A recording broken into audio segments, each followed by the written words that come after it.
আমরা অনেকেই জানি ভগবান শ্রীকৃষ্ণের 16,108 পত্নী ছিল, কিন্তু শ্রীকৃষ্ণের এই অষ্টভার্যা সহ 16,108 পত্নী ও তার সব থেকে প্রিয় সখী রাধিকা কিভাবে মৃত্যুবরণ করেছিলেন তা আপনারা জানেন কি?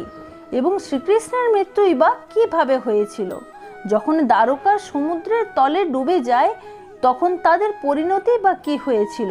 এই সব প্রশ্নের উত্তর নিয়ে আজকের এই নিবেদন। নমস্কার, আপনারা দেখছেন আপনাদের প্রিয় চ্যানেল ডিভাইন ডায়েরি, আর আমি সাথে রয়েছি আপনাদের প্রিয় বন্ধু পূরবী চট্টরাজ।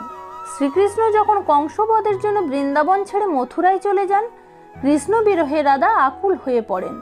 একটি প্রচলিত কাহিনী অনুসারে সুদামা রাধাকে অভিশাপ দিয়েছিল যে 100 বছর কৃষ্ণ বিরহ সহ্য করতে হবে। কংসের মৃত্যুর পর কৃষ্ণ এতটাই ব্যস্ত হয়ে পড়ে যে তার আর বৃন্দাবনে ফেরা হয় না। এদিকে রাধা 100 বছর বিরহ যন্ত্রণা ভোগ করার পর আকুল মনে বেরিয়ে পড়ে কৃষ্ণের সাথে দেখা করবে বলে। রাধা যখন মথুরায় যায়, দেখে সেই বালক কৃষ্ণের সঙ্গে আজকের কৃষ্ণের কত তফাৎ। কৃষ্ণ এক প্রাপ্তবয়স্ক পুরুষ, তার কত দায়িত্ব, কত প্রজা, কত বড় রাজত্ব। রাধা এই সব দেখে ভাবল কৃষ্ণকে আগের মতো করে পাওয়া আর সম্ভব নয়, আর আমার পক্ষে কৃষ্ণকে ভুলে থাকাও সম্ভব নয়। আমার কাজ সম্পন্ন হয়েছে। তাই রাধা কৃষ্ণের কাছে তার শেষ ইচ্ছা জানিয়ে একবার বাঁশি বাজাতে বললেন। রাধার কথা শুনে কৃষ্ণ বাঁশি বাজাতে শুরু করলে রাধা আস্তে আস্তে দেহত্যাগ করলেন। এই দৃশ্য দেখে কাতর কৃষ্ণ তার হাতের বাঁশি ভেঙে ফেললেন। বললেন, যে বাঁশি রাধার জন্য বাজত, এই বাঁশি আমি আর অন্য কারোর জন্য বাজাতে পারবো না। কিছুদিন পর মহাভারতের যুদ্ধের শেষে গান্ধারীর দেওয়া অভিশাপ এবং ঋষিদের দেওয়া সাম্যকে অভিশাপের কারণে একে অপরের সঙ্গে লড়াই করে যদু বংশ ধ্বংস হয়ে গেল। অনেক চেষ্টা করেও কৃষ্ণ ও বলরাম আটকাতে পারল না। এই দৃশ্য দেখে বলরামও সমাধিস্থ হয়ে প্রাণ ত্যাগ করলেন। কৃষ্ণ দেখল যে এবার আমার কাজ শেষ। তখন জঙ্গলের একটি গাছের নিচে বসে ভাবছিলেন গান্ধারীর দেওয়া অভিশাপের কথা। তখন জোড়া নামের একজন শিকারী শ্রীকৃষ্ণের পায়ের লাল আভা দেখে হরিণের মুখ মনে করে তীর নিক্ষেপ করলে সেই তীরের আঘাতে শ্রীকৃষ্ণ দেহত্যাগ করলেন। সেই সময় পাণ্ডব পুত্র সেখানে হাজির হলে শ্রীকৃষ্ণ তাকে মৃত্যুর আগে বলেন, সমগ্র দ্বারকা সমুদ্রের তলে ডুবে যাবে, সবাইকে নিয়ে তাড়াতাড়ি দ্বারকা ছেড়ে বেরিয়ে আসতে হবে। এদিকে শ্রীকৃষ্ণের মৃত্যুর সাথে সাথে সমগ্র বিশ্বে শুরু হয় প্রলয়।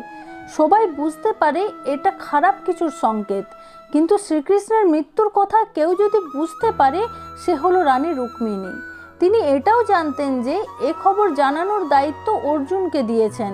অর্জুন দ্বারকাতে না আসা পর্যন্ত তিনি সমগ্র রাজ্যবাসীকে মায়ের মতো আগলে রেখেছিলেন। শত কষ্ট চেপে রেখেও তিনি কাউকে জানতে দেননি যে তাদের প্রিয় কৃষ্ণ আর নেই, কারণ তিনি জানতেন যে সবাই আগের থেকে জানতে পারলে দ্বারকা থেকে কাউকেই আর বের করে নিয়ে যাওয়া যাবে না। স্বামীর মৃত্যুতে কাতর হয়ে না যেয়ে তিনি সবার মনে এক নতুন আশার আলো জাগিয়েছেন। যে ভক্তি, নিয়ম, নিষ্ঠা তাদের মন থেকে হারিয়ে গিয়েছিল, তিনি আবার তা জাগিয়ে তুলেছেন রাজার মতো, কারণ সমগ্র রাজ্যবাসী যাতে পাপের পথ থেকে সরে এসে বৈকুণ্ঠে গমন করতে পারেন। সমগ্র রাজ্যবাসী রানী রুক্মিণীর মধ্যে কৃষ্ণকে খুঁজে পেয়েছিলেন। তারপর 7 দিন পর অর্জুন দ্বারকাতে এসে জানান যে দ্বারকা জলের তলে ডুবতে চলেছে, এবং সাথে সাথে শ্রীকৃষ্ণের অষ্টভার্যা ও সমগ্র দ্বারকাবাসীদের নিয়ে দ্বারকা থেকে বেরিয়ে যান। কিন্তু বেরোনোর সময় শ্রীকৃষ্ণের 16,100 জন পত্নীকে কৃষ্ণের অবর্তমানের সুযোগ নিয়ে অপহরণ করার চেষ্টা করে দস্যুরা। অর্জুন অনেক চেষ্টা করে দস্যুদের হাত থেকে শ্রীকৃষ্ণের পত্নীদের বাঁচাতে, কিন্তু দস্যুদের স্পর্শে আসা মাত্রই কৃষ্ণের 16,100 জন পত্নী পাথরে পরিণত হয় এবং দ্বারকা নগরীর সাথে সাথে সমুদ্রের তলায় তলিয়ে যায়। তারপর কৃষ্ণের অষ্টভার্যা ও দ্বারকাবাসীদের নিয়ে হস্তিনাপুরে পৌঁছান এবং তাদের শ্রীকৃষ্ণের দেহত্যাগের খবর দেন। জাম্বুবতী ও রুক্মিণীর সাথে সতী হন এবং নিজের শরীর ত্যাগ করে নদীতে পরিণত হয়ে কৃষ্ণের অস্থির সাগরে গিয়ে মেশেন।